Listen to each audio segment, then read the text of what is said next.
우리나라는 배를 잘 만듭니다. 우리나라에서는 주로 무역선이나 화물선을 잘 만듭니다. 이에 비해 유럽에서는 크루즈 여행이 발달되어 있습니다. 유람선을 타고 다니면서 아름다운 풍경을 바라보면서 여행을 합니다. 무역선이나 유람선이나 도착지를 향해 가는 것은 같습니다. 하지만 항해하는 목적이 다릅니다. 무역선은 물건을 안전하게 운반하는 것이 목적이라면 유람선은 여행하는 것이 목적입니다. 배를 타고 우리 인생은 흔히 항해의 비유가 됩니다. 배를 타고 망망대해를 건너가는 것과 같습니다. 우리가 인생의 항해를 할 때 어떤 배를 타고 가냐가 중요합니다. 어떤 배는 안전하지만 어떤 배는 위태롭습니다. 타이타닉처럼 큰 배라 하더라도 선장을 잘못 만나면 안전하지 않습니다. 반면에 작은 배랄지라도 선장을 잘 만나면 안전합니다. 예수님은 우리의 선장이십니다. 예수님께서는 우리를 구원하시기 위해서 오셨습니다. 우리에게 복음을 전해주시기 위해서 십자가와 부활을 통해 우리를 구원하셨습니다. 우리에게 영생을 주셨습니다. 예수님께서는 우리가 단지 예수님을 믿고 우리 영혼이 구원받는 것으로 만족하지 않으십니다. 물론 그것도 기뻐하시지만 우리가 예수님의 제자가 되기를 원하십니다. 부모가 아기를 낳으면 생명을 얻은 것에 대해서 기뻐하지만 그것만으로 만족하지 않습니다. 그 아이가 잘 자라기를 바라고 성숙해지기를 바랍니다. 그처럼 예수님께서도 우리가 구원받을 뿐만 아니라 예수님의 참 제자가 되기를 바라십니다. 이런 의미에서 우리가 예수님의 참 제자가 되기 위해서 어떻게 하는지 함께 나누기를 원합니다. 첫째, 예수님과 함께 배를 타야 합니다. 예수 믿는다고 할 때 그 믿음은 다양한 의미를 가지고 있습니다. 단지 예수님이 좋아서 따르는 의미일 수도 있고 나의 모든 것을 다 걸고 따른다는 의미도 있습니다. 우리 예수님을 믿지만 각 사람마다 믿음의 정도와 형태가 다 다릅니다. 하지만 예수님께서 원하시는 믿음은 예수님과 함께 배를 타는 믿음입니다. 예수님께서는 권위 있는 말씀을 하실 뿐만 아니라 어디를 가시든지 병자를 치유하시고 귀신을 내쫓으셨습니다. 사람들은 예수님을 보고 호기심을 가졌습니다. 그리고 예수님 주변에는 항상 많은 사람들이 따라다녔습니다. 예수님께서는 인기 스타가 되셨습니다. 하지만 예수님을 따라 다닌다고 그들이 다 예수님의 제자는 아니었습니다. 사람들은 어떤 사람의 인기가 올라가면 그 사람에 대해서 호기심을 갖습니다. 그래서 그 사람 주변에 가서 기웃거리기도 하고 관심을 갖습니다. 그렇다고 그 사람을 전적으로 의지하거나 따르지는 않습니다. 예수님 주변에도 사람들이 모여들었습니다. 사람들이 예수님의 인기를 보고 호기심을 가지고 모여든 것입니다. 그렇다고 이들이 다 예수님의 제자가 된 것은 아닙니다. 보통 사람들은 사람들의 관심을 받으면 그 관심을 즐깁니다. 그리고 더 많은 사람들이 자기를 주목하기를 바라고 관심을 끌려갑니다. 그래서 유튜브를 보면 항상 구독, 좋아요를 눌러달라고 합니다. 그런데 예수님께서는 이런 사람들의 인기에 관심이 없으셨습니다. 오히려 무리로부터 떠나려고 하셨습니다. 그래서 제자들에게 호수 건너편으로 가기를 명하셨습니다. 이때 몇 사람이 예수님을 따르는 제자가 되겠다는 의사를 밝힙니다. 한 서기관이 예수님께 나와서 선생님이요, 어디로 가시든지 저는 따르리이다 라고 합니다. 그 당시에 서기관들은 대체적으로 예수님에 대해서 적대적이었습니다. 하지만 이 서기관은 예수님에 대해서 관심을 가졌습니다. 그 당시에 랍비 문화를 보면 유명한 랍비 문화상이 되면 출세를 할 수가 있었습니다. 그 서기관이 보기에 예수님께서는 떠오르는 스타였습니다. 그래서 예수님으로부터 가르침을 받으면 성공할 수 있다고 생각을 했던 것 같습니다. 이 서기관의 속마음은 예수님으로부터 가르침을 받아서 출세를 하는 것이었습니다. 하지만 예수님께서는 서기관이 바라는 대로 출세를 보장해 주지 않으십니다. 여우도 굴이 있고 공중의 새도 거처가 있지만 인자는 머리 둘 곳이 없다고 하십니다. 서기관이 궁극적으로 바라는 것은 안정된 삶이었습니다. 율법을 연구하면서 자기를 따르는 많은 문화생들을 거느리고 안정된 삶을 살기를 원했습니다. 그렇게 되려면 어느 정도 명성도 얻어야 하고 집뿐만 아니라 재정적인 보장도 있어야 합니다. 하지만 예수님께서는 여우와 새도 집이 있지만 인자는 머리 둘 곳이 없다고 하십니다. 예수님께서는 자신을 인자라고 하셨습니다. 율법을 잘 아는 서기관은 인자의 의미가 어떤 의미인지 잘 알았습니다. 인자는 예언서에 나오는 그 단어였습니다. 다니엘 7장에 보면 인자에 대한 예언의 말씀이 있습니다. 다니엘 7장 13절과 14절에 보시면 내가 또 밤 환상 중에 보니 인자 같은 이가 하늘 구름을 타고 와서 옛적부터 항상 계신 이에게 나아가 그 앞으로 인도되매 그에게 권세와 영광과 나라를 주고 모든 백성과 나라들과 다른 언어를 말하는 모든 자들이 그를 섬기게 하였으니 그의 권세는 소멸되지 아니하는 영원한 권세요 그의 나라는 멸망하지 아니할 것이니라. 인자는 영원한 권세와 영광과 멸망하지 않는 나라를 주관하십니다. 인자는 곧 메시아 구원자를 의미합니다. 예수님은 구원자이십니다. 인자이십니다. 그럼에도 예수님께서 이 세상에서는 머리 둘 곳이 없다고 하십니다. 즉 예수님께서는 이 세상에서의 안정된 삶보다 하나님의 나라를 구하셨습니다. 예수님께서는 인간을 구원하시기 위해서 곳곳마다 복음을 전하셔야 했고 십자가를 지셔야 했습니다. 예수님의 제자들은 어부 출신들이 많았습니다. 그들은 밤이슬을 맞으며 노숙을 하는 자들이었습니다. 서기관은 책상에 앉아서 책과 씨름하는 사람이었습니다. 예수님의 참 제자가 되려면 안정적인 생활보다 예수님을 따라다니며 노숙을 할 줄 알아야 했습니다. 그래야 동네마다 돌아다니며 예수님과 함께 복음을 전하고 하나님의 사역을 할 수가 있었습니다. 예수님께서는 서기관이 예수님을 통해서 얻고자 하는 것을 아시고 이런 말씀을 하신 것입니다. 즉 예수님의 참 제자가 되려면 안정된 생활도 중요하지만 그것보다 노숙하며 도전적인 생활을 할 줄 알아야 했습니다. 일반 사람들이 추구하는 것은 출세보다 헌신과 일반 사람들이 추구하는 출세보다 오히려 헌신과 희생이 따르는 삶을 예수님께서 요구하신 것입니다. 그리고 제자 중 또 한 사람이 이런 말을 합니다. 주여 내가 먼저 가서 내 아버지를 장사하게 허락하옵소서. 제자 중 한 사람이라고 말씀하는데 여기서 제자는 12제자가 아니라 즉 12제자처럼 예수님을 온전히 따른 제자들이 있는가 하면 그냥 단순히 예수님을 따라다니는 넓은 의미의 제자를 말하는 것입니다. 이 제자는 예수님에 대한 호기심을 가지고 단순히 따르는 제자였습니다. 이 제자가 말하기를 주여 내가 먼저 가서 내 아버지를 장사하게 허락하옵소서라고 합니다. 자기가 예수님을 따르는데 조건이 있다는 것입니다. 먼저 아버지를 장사하고 난 다음에 그 다음에 예수님을 따르겠다는 것입니다. 십계명에도 부모를 공경하라는 말씀이 있듯이 그 당시 문화로 보면 아주 정당한 요구처럼 보입니다. 아버지를 장사하는 것은 가장 우선되는 일입니다. 그 당시 유대인들은 아침에 일어나면 쉐마로 기도를 했습니다. 그런데 이 아버지를 장사하는 일은 쉐마를 읊는 것보다 더 우선되는 일이었습니다. 그의 아버지가 이제 나이가 많이 들어서 죽음을 눈앞에 두었는지 아니면 정말 돌아가셔서 이제 장례를 치러야 하는 상황인지 아니면 아직은 그래도 건강하지만 언젠가 돌아가실 수 있으니까 돌아가시면 예수님을 따르겠다는 것인지 정확히는 알 수 없지만 이 사람은 예수님을 따르는 전제 조건으로 먼저 자기 아버지를 장사 지내는 것을 내걸었습니다. 즉 예수님을 따르는 것은 우선순위에서 밀렸습니다. 좀 더 시간이 되면 상황을 봐서 그 상황이 되면 예수님을 따르겠다고 한 것입니다. 이에 예수님께서 그들의 죽은 자들을 장사하게 하고 너는 나를 따르라고 하십니다. 이것은 아주 파격적인 말씀입니다. 죽은 자들이란 영적으로 죽은 자들을 말합니다. 예수님에 대해서 관심이 없고 믿음이 없는 자들을 말합니다. 그들로 하여금 죽은 자들을 장사하게 하라고 하십니다. 그리고 너는 예수님을 즉시 따르라고 하십니다. 이 사람이 실제로 따랐는지는 알 수가 없습니다. 하지만 예수님께서 그 사람의 마음을 꿰뚫어 보시고 예수님을 따를 의향이 없음을 아시고 이런 말씀을 하신 것입니다.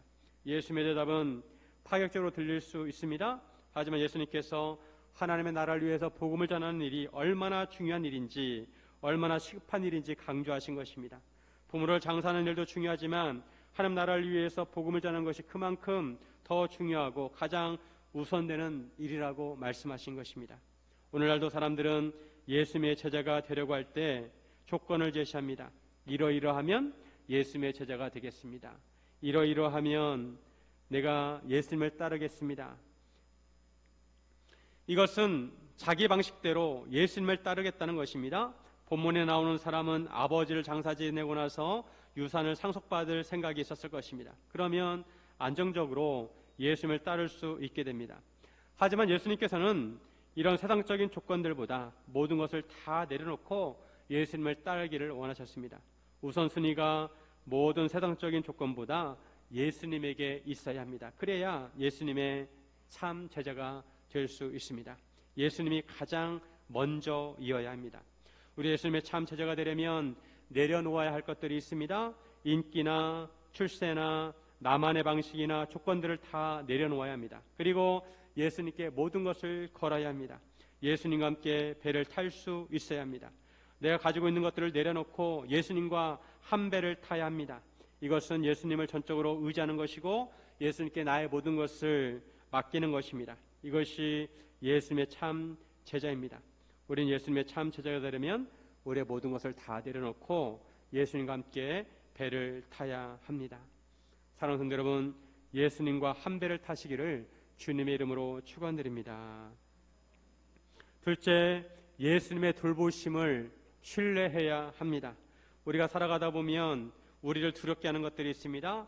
우리는 본능적으로 안전한 것을 찾습니다. 하지만 우리는 예수님과 함께 할 때 가장 안전하다는 것을 믿어야 합니다. 우리가 예수님을 믿고 함께 하면 예수님께서 우리를 끝까지 돌봐주시고 책임져 주십니다. 이것을 신뢰해야 합니다. 예수님께서 제자들과 함께 배에 오르셨습니다. 예수님께서 12제자들과 함께 배를 타고 갈릴리 호수를 건너서 가버나움에서 가다라 지방으로 가려고 하셨습니다. 가버나움은 갈릴리 호수 북쪽에 있고 가다라는 남동쪽에 위치해 있었습니다. 갈릴리 호수는 길이가 약 20km, 너비가 약 11km쯤 되었습니다. 주변이 산으로 둘러싸여 있었습니다. 호수가 해수면보다 낮기 때문에 산으로부터 바람이 불어오곤 했습니다. 이스라엘 사람들은 물이 많으면 그것을 바다라고 불렀습니다. 그래서 호수도 바다라고 불렀습니다. 예수님께서 제자들과 배를 타고 갈릴리 호수를 건너고 있었습니다. 그때 갑자기 큰 풍랑이 일었습니다. 풍랑이 일자 배가 물결에 덮이게 되었고 물이 가득하게 되었습니다. 제자들은 배에서 물을 퍼내느라 진땀을 냈습니다. 그런데 예수님께서는 그런 와중에서 주무시고 계셨습니다. 제자들은 파도와 싸우느라 촌과를 다투고 있었습니다. 그런데 예수님의 모습은 이런 제자들과 너무 대조적이었습니다. 제자들은 주무신 예수님을 깨우며 주여 구원하소서 우리가 죽겠나이다 라고 하였습니다. 제자들이 보기에 풍랑이 일고 있는 상황에서 배가 언제 가라앉을지도 모르는데 주무시는 예수님이 이해가 가지 않았습니다. 그들은 목숨을 위협받을 정도로 다급한 상황이었습니다. 그런 상황에서 한편으로 예수님을 깨우면서도 한편으로 예수님께 도움을 요청했습니다. 주여 우리를 구원하소서 우리가 지금 죽어가고 있습니다. 배가 가라앉을 것 같습니다. 그래도 이처럼 예수님께 도움을 요청하는 것은 긍정적이라고 할 수가 있습니다. 우리가 어려움을 만날 때 무조건 예수님께 구해야 합니다. 예수님의 도우심을 구해야 합니다. 그때 예수님께서 말씀하시기를 어찌하여 두려워하느냐 어찌하여 무서워하느냐 믿음이 작은 자들아 라고 하십니다. 예수님께서는 제자들이 풍랑과 파도를 보고 무서워하는 것을 나무라셨습니다. 그리고 그들에게 믿음이 작은 자들이라고 하십니다. 그들이 두려워하는 것은 믿음이 작기 때문이라는 것입니다. 제자들은 그래도 예수님을 믿기에 자기들이 타던 배와 그물을 다 버려버리고 예수님을 따랐습니다. 예수님과 한 배를 탔습니다. 하지만 그런 제자들의 믿음은 아직 작은 믿음이었습니다. 믿음이 없는 것보다 낫지만 예수님께서 함께 하시는데도 두려웠습니다. 예수님께서는 제자들이 믿음으로 두려움을 극복하기를 바라셨습니다. 제자들이 예수님과 한 배를 탔음에도 이처럼 두려워하는 것은 그들이 예수님에 대한 신뢰가 부족하기 때문이라는 것입니다. 제자들은 예수님을 알긴 알지만 예수님께서 구체적으로 어떤 분이신지 어떤 권세를 가지고 계신지 잘 알지 못했습니다. 물론 예수님을 신뢰하지만 풍랑 속에서는 온전히 신뢰하지 못했습니다. 그 순간 예수님께서 일어나셔서 바람과 파도를 부으셨습니다. 그러자 바람과 바다가 아주 잔잔하게 되었습니다. 바람과 바다가 예수님의 말씀에 순종하게 된 것입니다. 이것을 보고 사람들이 놀랍게 여겼습니다. 이가 어떠한 사람이기에 바람과 바다도 순종하는가. 지금까지 바람을 잔잔하게 하는 사람을 본 적이 없습니다. 아무리 날고 기는 사람이라 하더라도 자연 앞에는 아주 작았습니다. 그런데 예수님의 말씀 한마디에 바람이 순종했습니다. 바람을 잔잔하게 하시는 것은 자연을 통치하는 권세를 가졌다는 것입니다. 제자는 예수님을 다시 보았습니다. 지금까지 자기들이 알고 있던 예수님이 아니셨습니다. 예수님에게는 그들이 알지 못하는 권세가 있으시고 자연을 통치하시는 분이셨습니다. 예수님께서 피곤하셔서 주무시는 것을 보면 예수님은 참 사람이십니다. 예수님께서는 참 사람으로서 피곤하면 주무셔야 합니다. 그리고 예수님께서 바람과 바다를 잔잔하게 하시는 것을 보면 예수님은 참 하나님이십니다. 예수님께서는 참 사람이시고 동시에 참 하나님이십니다. 그러기에 예수님께서 풍랑 가운데서 먼저 제자들을 꾸짖지 아니하시고 바람과 바다를 먼저 꾸짖으셨습니다. 이것은 예수님께서 바람과 파도가 예수님께서 타신 배를 어떻게 할 수 없다는 것을 아셨기 때문입니다. 예수님께서는 참 하나님으로서 만물을 다스리십니다. 만약 제자들처럼 바람과 파도를 보고 위협감을 느꼈다면 먼저 바람과 파도를 잠잠하게 한 다음에 제자들을 꾸짖었을 것입니다. 그런데 참 사람이시고 참 하나님이신 예수님께서 먼저 제자들을 꾸짖으시고 그 다음에 바람과 파도를 꾸짖으셨습니다. 제자들은 예수님과 함께하면 그곳이 가장 안전하다는 것을 믿어야 했습니다. 왜냐하면 예수님께서는 모든 세상 만물을 주관하시고 다스리시는 권세가 있으시기 때문입니다. 많은 사람들은 예수님과 함께 탄 배를 교회에 비유합니다. 그리고 바람과 파도를 교회를 위협하는 세력으로 봅니다. 아무리 바람과 파도가 교회를 위협한다 해도 예수님과 함께하면 가장 안전하다는 것을 믿어야 합니다. 우리 예수를 믿고 믿음으로 살아가지만 때로 두려움을 느낄 때가 있습니다. 바람과 파도가 일어나서 배에 물이 가득 찰 때 배가 곧 가라앉는 것은 아닐까 두려운 마음이 들 때가 있습니다. 내가 타고 있는 배는 정말 안전한가?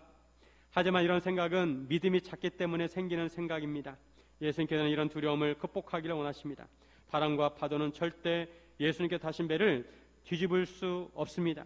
예수님께서 창조주시고 만물을 다스리시기 때문입니다. 우리가 예수님과 한 배를 타고 가지만 때로 풍랑을 만날 때가 있습니다. 내가 계획했던 것들이 실패로 돌아간다든지 큰 병에 걸렸다든지 갑자기 사고를 당했다든지 사업이 망했다든지 하는 큰일을 만나게 됩니다. 그런 순간 우리는 두려움을 갖습니다. 갑자기 당황하게 되고 멘붕이 오고 무엇을 어떻게 해야 할지 걱정이 몰려옵니다. 모든 것을 잃을 것 같은 두려움에 휩싸게 됩니다. 하지만 그럴 때 우리는 예수님을 신뢰해야 합니다. 우리가 예수님을 믿으면 모든 만물을 주관하시는 권세를 가지신 예수님께서 우리를 보호하심을 믿어야 합니다. 예수님과 한 배를 탔다면 예수님의 돌보심을 신뢰해야 합니다. 예수님께 타신 배는 가라앉지 않습니다. 제자들은 예수님께서 바람과 파도를 잔잔하게 하시기 이전에 바람과 파도를 두려워했습니다. 하지만 그 이후에는 예수님을 두려워합니다. 두려움의 대상이 바뀌었습니다. 예수님 앞에 바람과 파도는 아무것도 아니라는 것을 알았습니다. 그전에는 바람과 파도가 커 보였는데 이제는 바람과 파도를 잔잔하게 하시는 예수님이 커 보였습니다. 제자들은 예수님을 더 신뢰하게 되었습니다. 예수님과 한 배를 타고 갈릴리 호수를 건너는 제자들은 앞으로 예수님의 사역을 하면서 더 큰 풍랑을 만나게 됩니다. 그들은 예수님과 육체적으로 함께 할 때 그들은 안전하다고 생각을 했습니다. 하지만 예수님과 함께 최후의 만찬을 하고 나서 갑자기 풍랑이 몰아닥쳤습니다. 그들에게 엄한 예수님의 권세를 생각하면 아무도 예수님을 제압할 수 없어야 합니다. 하지만 예수님께서는 군병들에게 잡히셨고 아무런 힘도 쓰지 않으시고 무력하게 십자가에 돌아가셨습니다.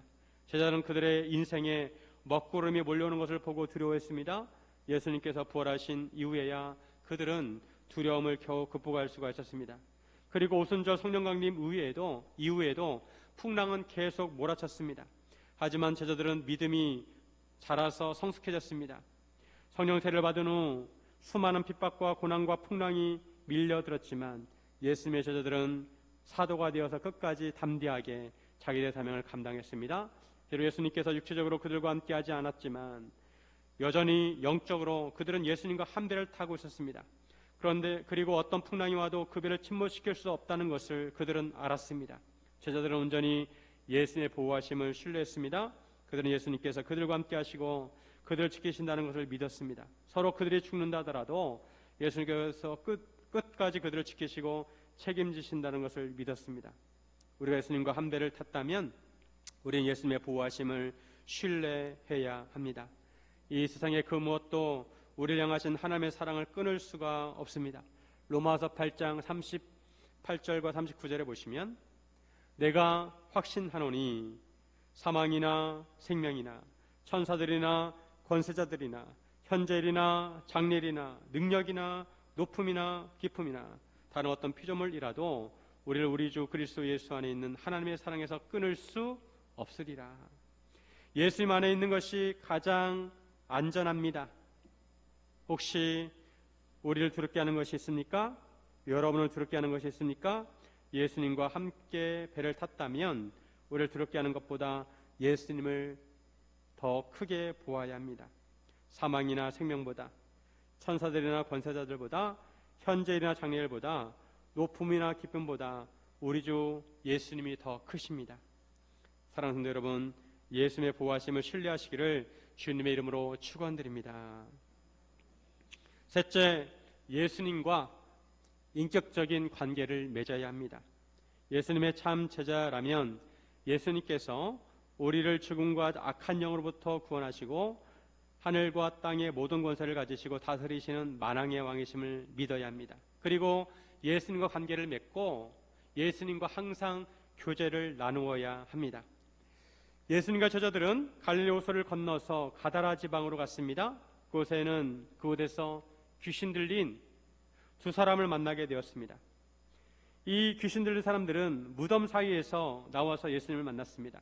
그들은 몹시 사나워서 아무도 그 길로 지나갈 수 없었습니다. 인간을 가장 두렵게 하고 인간을 가장 무력하게 하는 것은 죽음과 악한 영들입니다. 죽음은 모든 것을 사라지게 합니다. 우리는 지금 분명히 존재하지만 우리가 죽음을 맞이하면 우리의 존재가 이 세상에서 사라지게 됩니다. 그리고 악한 영들은 우리 눈에 보이지 않지만 우리를 두렵게 합니다. 악한 영들의 대표는 사탄입니다.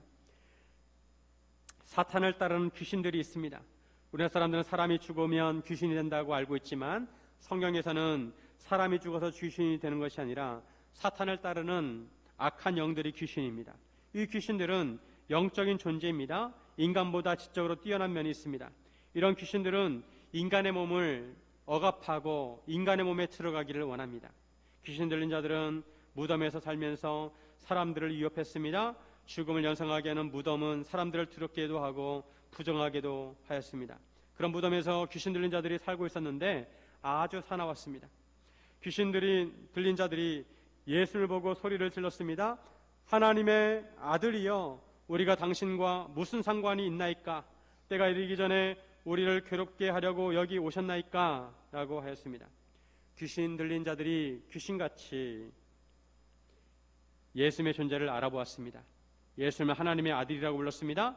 그런데 예수님께서 하나님의 아들이심을 알았습니다. 하지만 아는 것과 관계를 맺는 것은 다릅니다.